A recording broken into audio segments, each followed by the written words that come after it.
हरे कृष्णा अध्याय 13 प्रकृति पुरुष तथा चेतना। अर्जुन ने कहा, हे कृष्ण, मैं प्रकृति एवं पुरुष, क्षेत्र एवं क्षेत्रज्ञ तथा ज्ञान एवं ज्ञ के विषय में जानने का इच्छुक हूँ। श्री भगवान ने कहा, हे कुंती पुत्र, यह शरीर क्षेत्र कहलाता है और इस क्षेत्र को जानने वाला क्षेत्रज्ञ कहलाता है। हे भरतवंशी, तुम्हें ज्ञात होना चाहिए कि मैं भी समस्त शरीरों में ज्ञाता भी हूँ और इस शरीर तथा इसके ज्ञाता को जान लेना ज्ञान कहलाता है, ऐसा मेरा मत है। अब तुम मुझसे यह सब संक्षेप में सुनो कि कर्म क्षेत्र क्या है, यह किस प्रकार बना है, इसमें क्या परिवर्तन होते हैं, यह कहाँ से उत्पन्न होता है, इस कर्म क्षेत्र को जानने वाला कौन है और उसके क्या प्रभाव है। विभिन्न वैदिक ग्रंथों में विभिन्न ऋषियों ने कार्यकलापों के क्षेत्र तथा उन कार्यकलापों के ज्ञाता के ज्ञान का वर्णन किया है। इसे विशेष रूप से वेदांत सूत्र में कार्य कारण के समस्त तर्क समेत प्रस्तुत किया गया है। पंच महाभूत, अहंकार, बुद्धि, अव्यक्त, 10 इंद्रियां तथा मन, 5 इंद्रिय विषय, इच्छा, द्वेष, सुख, दुख, संघात, जीवन के लक्षण तथा धैर्य, इन सब को संक्षेप में कर्म का क्षेत्र तथा उसकी अंतःक्रियाएं विकार कहा जाता है।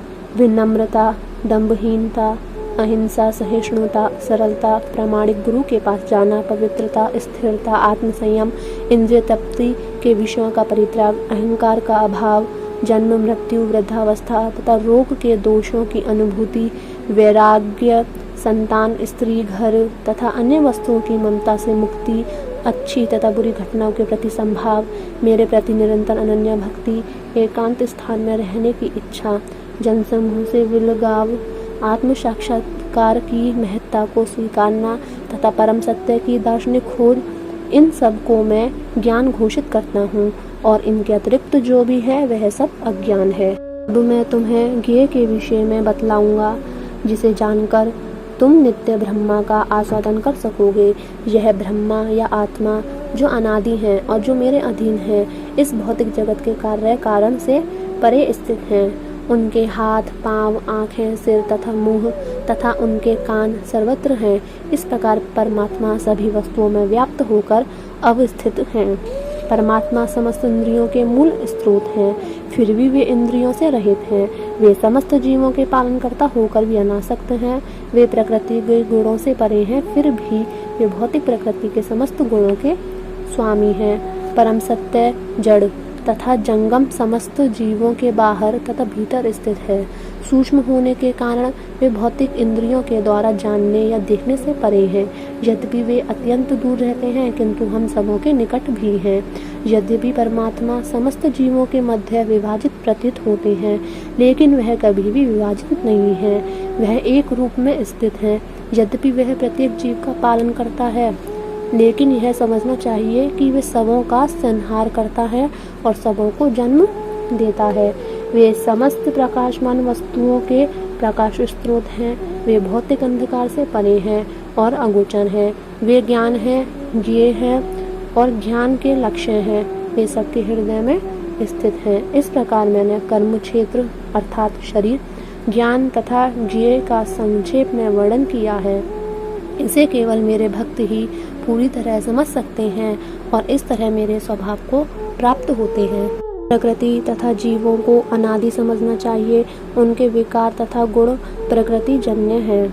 प्रकृति समस्त भौतिक कारणों तथा कार्यों की हेतु कही जाती है और जीव इस संसार में विविध सुख दुख के भोग का कारण कहा जाता है। इस प्रकार जीव प्रकृति के तीनों गुणों का भोग करता हुआ प्रकृति में ही जीवन बिताता है।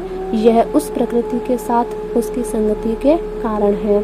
इस तरह उसे उत्तम तथा अधम योनियां मिलती रहती हैं, तो भी इस शरीर में एक अन्य दिव्य भोक्ता है जो ईश्वर है, परम स्वामी है और साक्षी तथा अनुमति देने वाले के रूप में विद्यमान है और जो परमात्मा कहलाता है।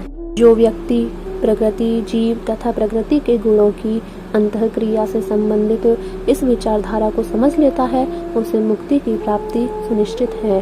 उसकी वर्तमान स्थिति चाहे जैसी हो, यहाँ पर उसका पुनर्जन्म नहीं होगा। कुछ लोग परमात्मा को ध्यान के द्वारा अपने भीतर देखते हैं, तो दूसरे लोग ज्ञान के अनुशीलन द्वारा और कुछ ऐसे हैं जो निष्काम कर्मयोग द्वारा देखते हैं। ऐसे भी लोग हैं जो यद्यपि आध्यात्मिक ज्ञान से अवगत नहीं होते, पर अन्यों से परम पुरुष के विषय में सुनकर उनकी पूजा करने लगते हैं। ये लोग भी प्रामाणिक पुरुषों से श्रवण करने की मनोवृत्ति होने के कारण जन्म तथा मृत्यु के पथ को पार कर जाते हैं। हे भरतवंशियों में श्रेष्ठ, यह जान लो कि चर तथा अचर जो भी तुम्हें अस्तित्व में दिख रहा है, वह कर्म क्षेत्र तथा क्षेत्र के ज्ञाता का संयोग मात्र है, जो परमात्मा को समस्त शरीरों में आत्मा के साथ देखता है और जो यह समझता है कि इस नश्वर शरीर के भीतर ना तो आत्मा ना ही परमात्मा कभी भी विनष्ट होता है, वही वास्तव में देखता है। जो व्यक्ति परमात्मा को सर्वत्र तथा प्रत्येक जीव में समान रूप से वर्तमान देखता है, वह अपने मन के द्वारा अपने आप को भ्रष्ट नहीं करता। इस प्रकार वह दिव्य गंतव्य को प्राप्त करता है। तो यह देखता है कि सारे कार्य शरीर द्वारा संपन्न किए जाते हैं, जिसकी उत्पत्ति प्रकृति से हुई है, और जो देखता है कि आत्मा कुछ भी नहीं करता, वही यथार्थ में देखता है। जब विवेकमान व्यक्ति विभिन्न भौतिक शरीरों के कारण विभिन्न स्वरूपों को देखना बंद कर देता है और यह देखता है कि किस प्रकार से जीव सर्वत्र फैले हुए हैं, तो वह ब्रह्मबोध को प्राप्त होता है। शाश्वत दृष्टि संपन्न लोग यह देख सकते हैं कि अविनाशी आत्मा दिव्य, शाश्वत तथा गुणों से अतीत है। हे अर्जुन, भौतिक शरीर के साथ संपर्क होते हुए भी आत्मा ना तो कुछ करता है और ना लिप्त होता है। यद्यपि आकाश सर्वव्यापी है, किंतु अपनी सूक्ष्म प्रकृति के कारण किसी वस्तु से लिप्त नहीं होता। इसी तरह ब्रह्म दृष्टि में स्थित आत्मा शरीर में स्थित रहते हुए भी शरीर से लिप्त नहीं होता। हे भरतपुत्र, जिस प्रकार सूर्य अकेले इस सारे ब्रह्मांड को प्रकाशित करता है, उसी प्रकार शरीर के भीतर स्थित एक आत्मा सारे शरीर को चेतना से प्रकाशित करता है। जो लोग ज्ञान के चक्षुओं से शरीर तथा शरीर के ज्ञाता के अंतर को देखते हैं और भवबंधन से मुक्ति की विधि को भी जानते हैं, उन्हें परम लक्ष्य प्राप्त होता है। इस प्रकार श्रीमद् भगवद गीता के 13वें अध्याय प्रकृति, पुरुष तथा चेतना का भक्ति वेदांत तात्पर्य पूर्ण हुआ। हरे कृष्णा।